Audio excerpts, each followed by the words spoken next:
Barbie Cortez update. Yung post ni Barbie sa kanyang social media account for Silka.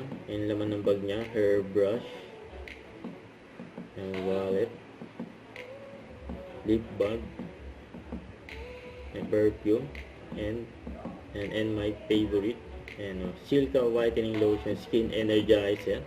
Yung endorsement ni Barbie for Silka, yun no. Yung kompleto na naman ng bag niya. Saka ito pa, sa post ni Miss Tony Aviles, yung si Barbie, yes, and Abby Beauty Content Studio. Yan o, ganda ni Barbie o.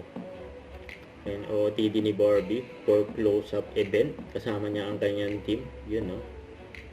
Ito yung mga video ni Barbie sa event for close-up and ni Barbie, Super 8 event. Yung mga highlights si Barbie. Yan yung mga tao pa nga si Barbie. Dahil mga ganap ni Barbie, mga event. Don't forget to subscribe, click the notification bell for more update. This is Richard Action Love. Stay tuned for more videos. See ya.